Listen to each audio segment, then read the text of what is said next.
Oh my god, I'm kind of getting the feels right now. This is too real. It's too real. Oh, it's too real. Stop it.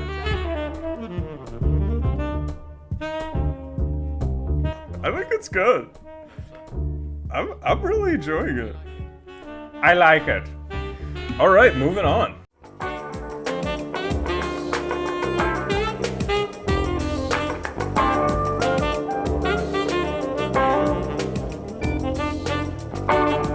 Welcome to Bread of the Wild. Brett. Ted, fix it. Make it say Brett of the Wild.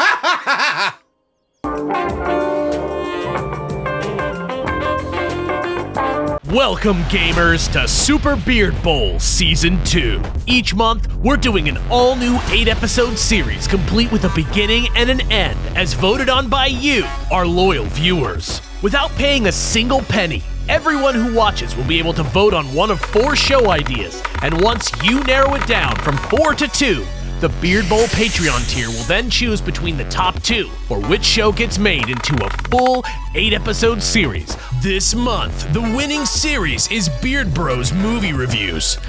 Brett, Jirard, and Alex watch and review movies that you guys thought they might enjoy. Sometimes they do, and sometimes they don't. The next public vote begins Monday, September 14.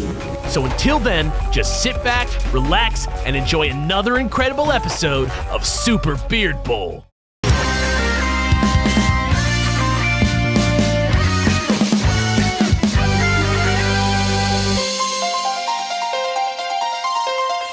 Hey guys, welcome back to another Beard Bowl movie review episode. You got Jirard and Alex here. We talked about Snowpiercer. Did you watch this movie like just now, like I did? Yes. I woke up and like crushed this movie. I woke up, crushed this movie, forgot. I mean, okay, look, here's the deal. Our scheduling on Beard Bros is so specific that I thought we were recording more Pokemon this morning. And then I realized that we were recording this movie review. Snowpiercer. And I did not watch the movie. So I watched it. And like just this moment. this morning, this afternoon. Yeah. And now it's in my head and now we can talk about it. Yeah, I've just been like thinking about Snowpiercer. It's, if you haven't seen the movie, the basic gist of the movie, because I feel like this movie is a little bit more niche than the other movies that we've been covering so far on here. I feel like pretty much everyone has heard of the rest of the movies we've done so far. But Snowpiercer, unless you're like kind of like a film person, this one might have gone over your head. It's Joon-ho. It's the same guy who did the Parasite movie that just won the Oscar. This came before that, didn't it? This came out like maybe 7 years ago. And then Parasite came out like 2 years ago. What? Parasite came out last year, right? Or 2 years ago? Yeah. Yeah. Parasite is like the most recent Best Picture winner. Yeah. But Snowpiercer is like, I think his movie or the one just his most previous movie or the one just before that. And basically what it's about is that the world tried to save itself from a climate disaster. And in doing so, accidentally created a permanent winter, like apocalypse scenario on the Earth. And as far as anyone knows, and this isn't like a twist for the movie, I'm just saying, like, as far as anyone knows, the only humans that exist are all on one like luxury train that was designed by like a genius train designer person, philosopher, BioShock guy. And it just so happened they were all on this train. And what has happened is that just like on Earth as a whole, humanity has sort of devolved into this like sort of like selfish, like capitalism based, like allegorical system of like, there's rich people in the front of the car that have like evolved this way just because they, you know, and it's a great allegory because when you are a train passenger, it's like, I bought this ticket, therefore I am this type of person. And so people are like sort of like born into this luxury life. They have all these nice amenities. Obviously this train is like crazy. So it has like schools and like beautiful farms on it and all this stuff. It's a pretty big train. But what that's created is a lower class of passenger that lives in squalor and eats these little protein bricks, and they basically do all the work for the train, and that's just sort of like the deal. And it's dark. The big reveal at the end of the day is not just that they're the people on this train are like the bottom class, the lower class. They're not just like, they don't only work for the train, more or less that they are just bottom feeders who are there for free in the eyes of the people of the rich and the middle class even. And then towards the end, there's like a big reveal as to why the lower class is on the ship to begin with. Yeah, it's kind of weird. Very fascinating. I want to talk about Chris Evans and how he did a great job in this role. Yes. Really, everyone who was in this film brought their A game. They really brought a lot to themselves. And Ed Harris did not know he was in this movie. It was a great surprise. Every single person in this movie, as they came on screen, I had no idea that they were in the movie.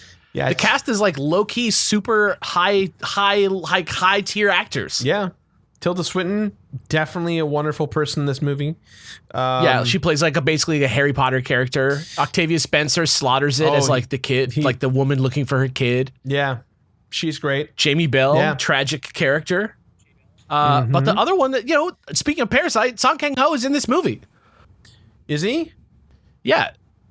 Does he play? He plays the engineer who designed the doors? Yeah. That's the dude from Parasite. He's the director of Parasite / I haven't seen Parasite. Is he in Parasite as well? No. Okay, so Parasite is the same, shares a director with this movie. Mm-hmm. But it also shares the same lead actor between the two movies. The guy who plays the main dude in Parasite is also the same actor who plays the like train designer in this movie. I see. Okay. Yeah. He was great. His daughter was great. Their chemistry with Chris Evans was great. This movie, to give you an idea, Amanda was making breakfast this morning, watching me watch this movie, and she'd never seen it. It's a weird movie for the morning. She had never seen it before, but she was like, it was as if we were in a movie theater. She was just very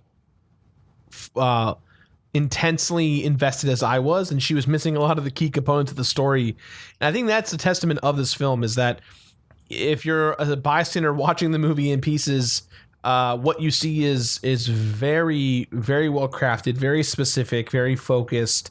Overall, very impressed with this film. It was nothing what I expected, and the twists and turns that were in the film were very much warranted and earned, and they didn't feel at all like it's not really. It's like it's sort of natural. It's like kind of like the twists are coming the whole time. But then you kind of don't. You kind of get taken for the ride anyway. Like, would it surprise you to know that this movie is based off of a comic book series? No. Graphic novels? No, I knew that going in, that it was based off of a comic book graphic novel based on my Wikipedia search abilities.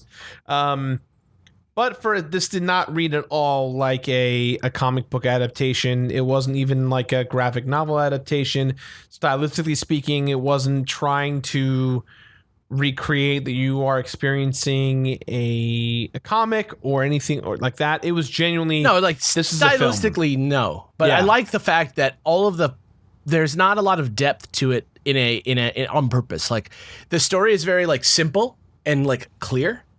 In a way, like obviously it's deep. So if you like you're saying, like if you're not watching this movie, it's kind of like a crazy movie because there's not movies like this. You can't pick up on context clues and figure it out because the story is very unique. Yeah, it's about like basically what happens on the train, because the thing that I haven't told you is basically like what the plot is of this movie, which is that like you have the setting, this train that's like the last bastion of civilization. You got the good guys up front. There's very few of them. It's a train. Like just to be clear, it's like a train that never stops. It's been going for 18 years, and it's a self-fulfilling train with different variances of people with money and the rich and the young and the famous and the influencers. Yeah, and it the completely poor. sustains itself. Yeah, it is a ecosystem that it just keeps going the entire time.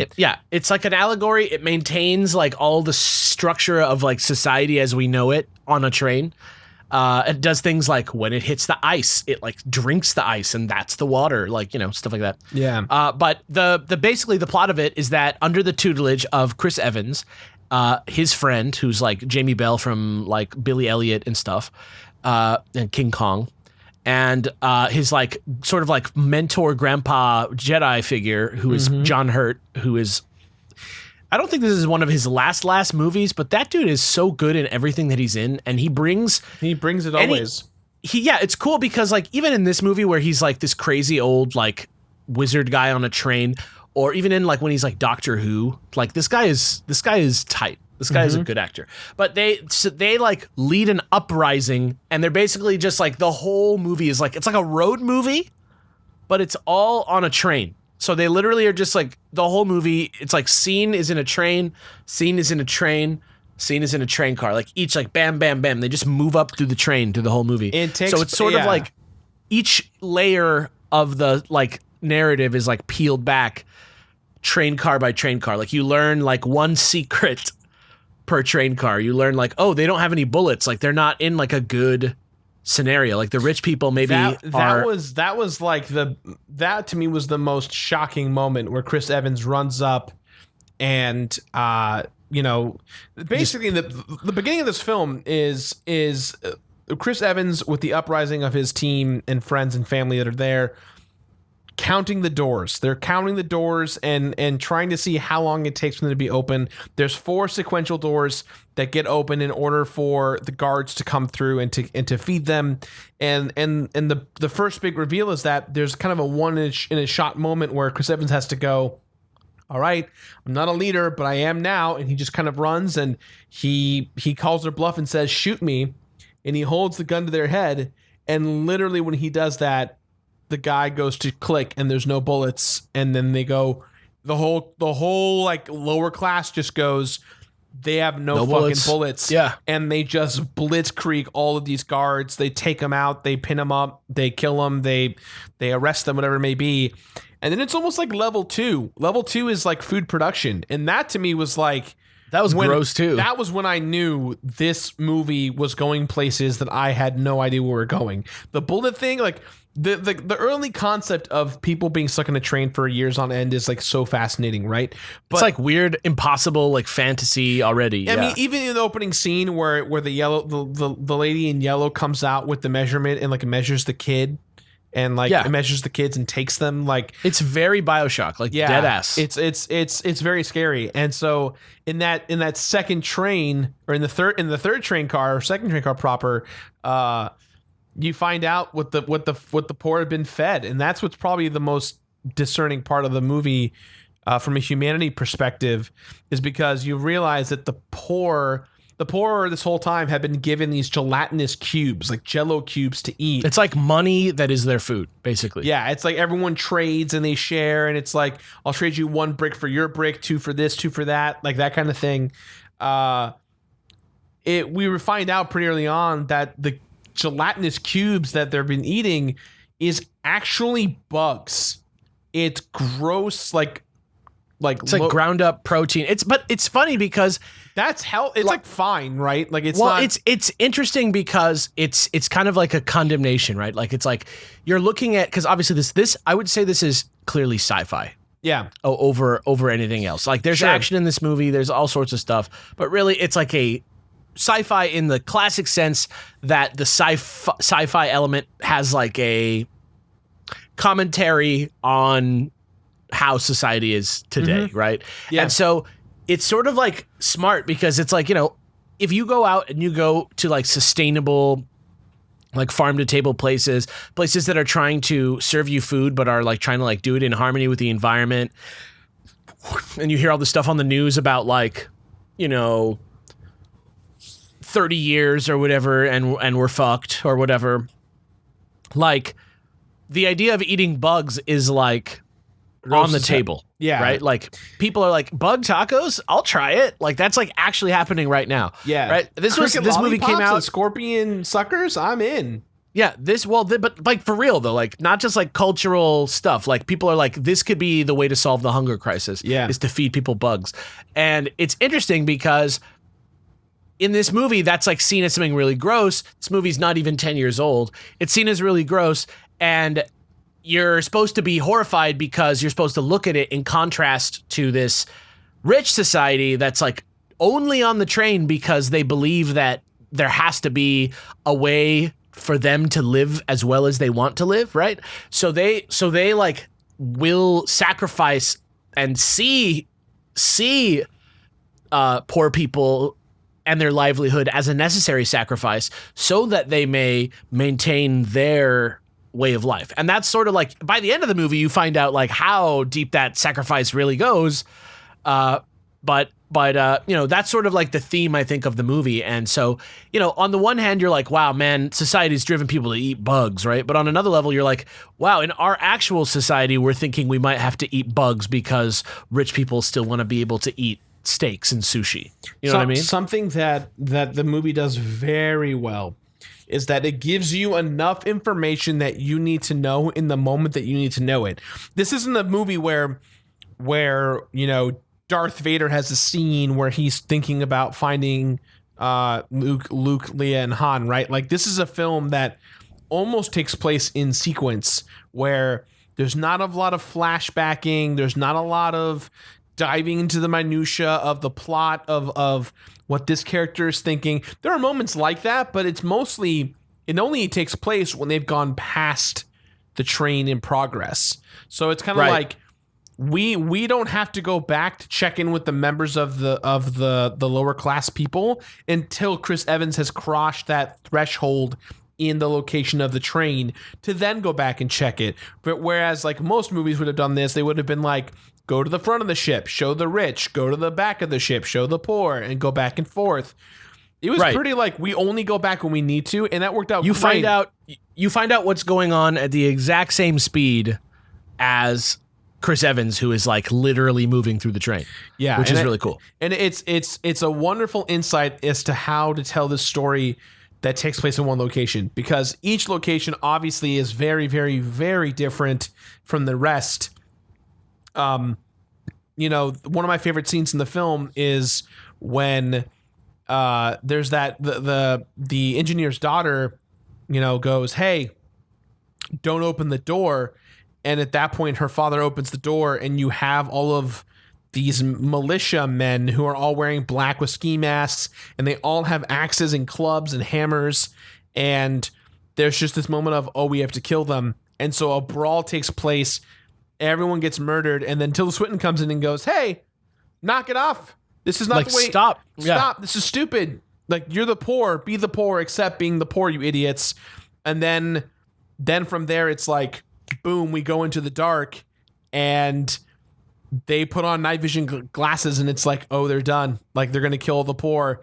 And then that kid who steals the matches from the engineer lights the fire, and suddenly flames are going everywhere, and this kind of poetry and motion-esque fight is taking place in the dark with light and fire, and people are obviously getting destroyed left and right, but the way that it was shot, the way that the action was paced, the way that you feel invested in every swing, there's just kind of this, I call it a Patriot moment. You just see Chris Evans in slow motion, just like going through dudes left and right, and you can just tell that he's going in, which leads, in my opinion, to one of the best parts of the movie, which is his decision about saving Edgar or going after Tilda Swinton. And that payoff, especially after you find out what happened to him. Oh man, that when I saw that moment take place, that was one of the most, you know how everyone says show don't tell? Yeah. This was a tell don't show reversal, and I did not want to see it. Yeah. Well, obviously, but like, are we going to spoil it? Are we going to leave it for people to watch? I mean, look, I feel like maybe these reviews that we've been talking about, these movies we've been talking about, the reviews talk about spoilers. We talk about plot points. We talk about why they're important, why they think the movie good. You know, I think it's assumed at this point that if you have not seen this film, you shouldn't be watching this review. I think it's a very Or safe like just assumption. watch it real quick right now. Like just stop the video. Here's your spoiler warning. Stop the video. Go watch it. It's on Netflix. You already have Netflix. Don't watch it with breakfast. Like, leave it for a little later in the day. Eat first, then watch it, or eat and then wait a few hours. So yeah, I mean, this poetic justice of Chris Evans' character coming full circle is one of the best parts of the whole film, right?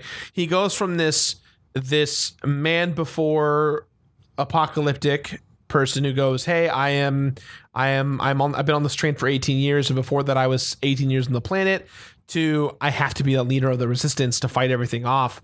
And as the chaos ensues, there's this wonderful scene where they get to the end of the train. They're at the very last car at the front of the train, and everyone in this family has died. Everyone is gone. It comes down to Chris Evans, the engineer, and the engineer's daughter, and he basically just has to make a decision. Yeah, he has to make a decision. Everyone has to make, the three of them as a team have to make a bunch of micro decisions that take place in the next 10 to 15 minutes. That is the climax of the film. But the best part about this scene is there's this moment where Chris Evans reveals, hey,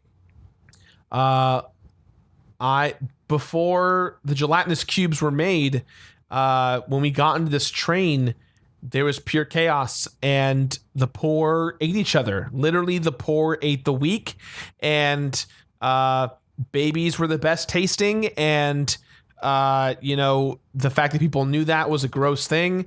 And then Chris Evans tells this time about how a man basically tried to kill a woman and her baby, and he went to go kill I think he killed the woman.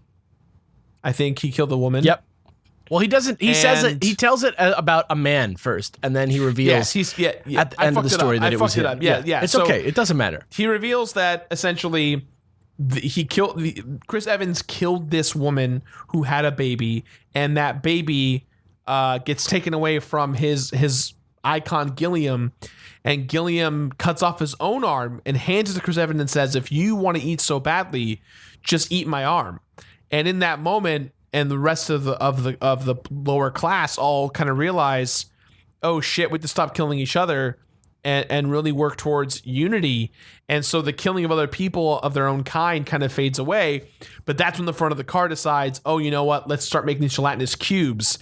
And then the big twist of it all, the final twist of all this, is that Wilford, the guy who owns the corporation who created this train that everyone loves or hates, depending on who you are, it's their only option. It's their only option, right? Life is the only thing they have, and it's because of him. Played by Ed Harris, Wilford. He reveals that he has been best friends with Gilliam this whole time, and Gilliam and him basically have been controlling the upper and lower class in unity. And so there's been this whole thing of, Gilliam has known about the sacrifices they've had to make. He compromises with how many people have to die. All of the uprisings and the stories about rebellion on the train for the last 18 years have all been pre-planned and preordained based on the unity of this unspoken bond between Gilliam and Wilford. And, Wilford kind of tells Chris Evans, hey, I am giving this to you. You're the chosen one. You are going to have to take on the role of both Gilliam and Wilford and control this train, because there's a balance here. Light can't live without dark, and vice versa. Kingdom Hearts, all this kind of yin yang stuff. Hearts. You know what I mean? There's darkness, there's light, that kind of stuff. And Chris Evans' character just kind of crumbles and goes this is everything, the exact opposite of what Gilliam's taught me. This is everyone's dead. There is no lower class anymore. What do I do? Meanwhile, the engineer and the engineer's daughter have been fighting off all of the people that they stole their drugs from, because the drug, which is called, was it Chronol? Chronol? Yeah. Chronol. It's basically a drug that gets you high, and it's like charcoal.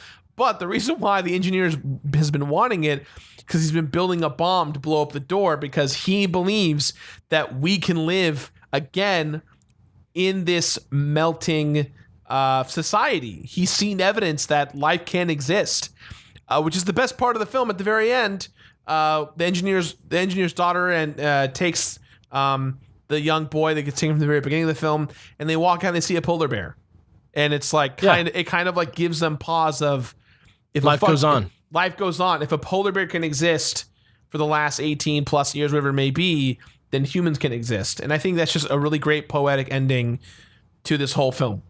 Yeah, I mean, that's the whole message, right? Like, it's no accident, right, that it's set on a train, right? Yeah. The whole idea is that the train continues on the same course no matter what, forever and ever and ever. Mm-hmm. And it's, the last defense when a society that, like, sort of, like, takes advantage of a certain part of itself, the top takes advantage of the large lower class, right? Yeah. It's sort of classic, like the last line of defense that those types of societies use is like, but you don't want to shake things up. You don't want to go off the track. You don't want to derail everything. You just want to, like there's a peaceful way to do this. You can just become part of the machine and you can like do it. And literally that's like, they give you like a visual version of it, because the other reveal at the end is not only just that it's been planned the whole time, but there's these missing kids, and you find out literally that there's like a part of the train that's essential that's been missing for some time,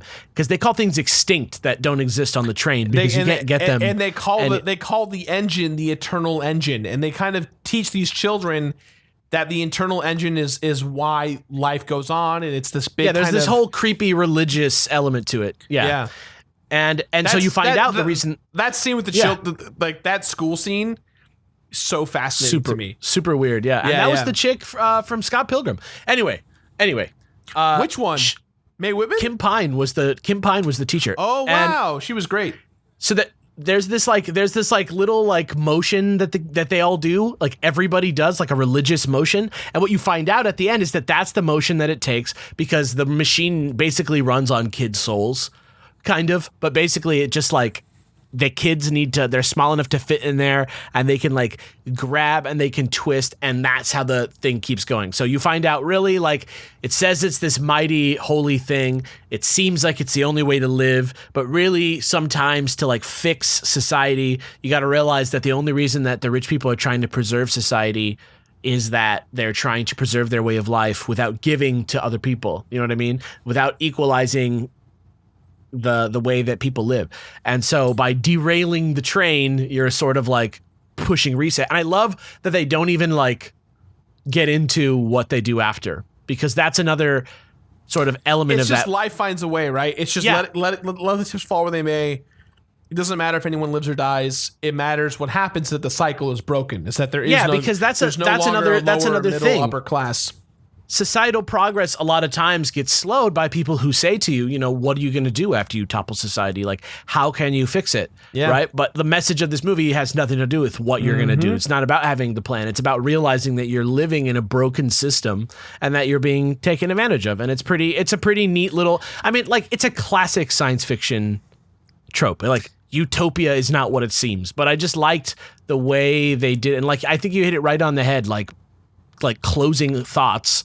Like, I think the fact that they reveal stuff to you as you need to know, like car by car, and they pull back one curtain every time you go through the train. I think that's super clever. It reminds me a lot of this movie that I watched called Freaks. Actually recommended to me by Amanda's brother's podcast, the Propscast. Shout out to the Propscast. Guys, go check out the Propscast. You would love it. Yeah. It's two guys in the film industry who make a podcast about being in the film industry, about props. They specifically work on props, but like it's a fascinating insight. The two of them worked on the Sonic film and so much more. Definitely go check it out. Yeah.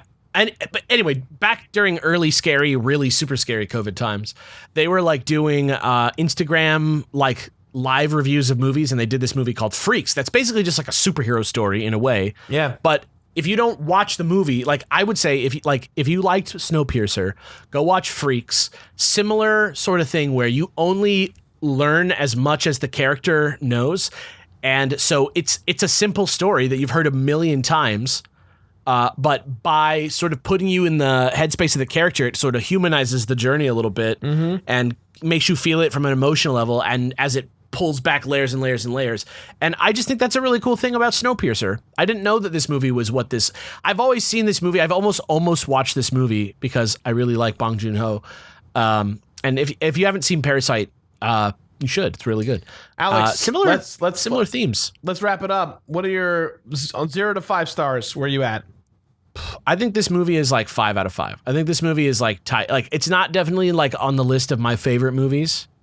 You know what I mean? Yeah. Like I wouldn't put it on a list like that yet. I haven't thought about it enough. It's only been a couple days, but like, it's really like just well written. Everybody did a good job. It's like the art direction is good. I think it's like the most expensive Korean film ever made. That's it's really correct. awesome. And I'm surprised because this is a 2-hour film. Yeah, it's great. Yeah. I'd give it about a 4.5 out of 5. I think the half a star that's missing kind of comes from a place of I was a little disappointed with the weight of all of the main characters who did pass in the film, just because I mean in the end, you mean like it didn't land hard enough or something? It didn't land hard enough. Like one of the characters who passed like really landed hard. The rest didn't matter. And I think if this movie was like an extra maybe 12 to 15 minutes just to establish relationships a little bit more, I think I'd feel like there was a full circleness to all of the arcs and the characters applied. Instead, it just kind of felt like chaos reigns. And in the end, what does happen is the beautiful insight of the train kind of getting demolished and life resetting. So it doesn't matter that much, but I would have loved to just connect a little bit more with some of these characters, just to kind of see their full circle kind of pay off in the end. That's just me. For sure. But yeah, that's it. This was a great film. Alex, thanks for being here. Yeah, man. I hope you guys check it out. Check out Snowpiercer. It's good. Watch it. I promise you will not be disappointed. I had a great time with it. Alex had a great time with it. It's super good. And you'll have a great time with it. Yeah, but it is rated R, and there's a lot of blood and violence, so just be careful. If you can watch Beer Bros, you can watch Snowpiercer. Ask your parents. if you need to. If you need to. Bye.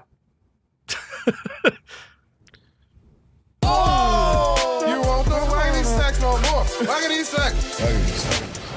Kill that man. No. Why not? You I can just take an elevator. No more. Waggity sex. Used to be wackety sacks. Waggity sex. Waggity sex, waggity sex.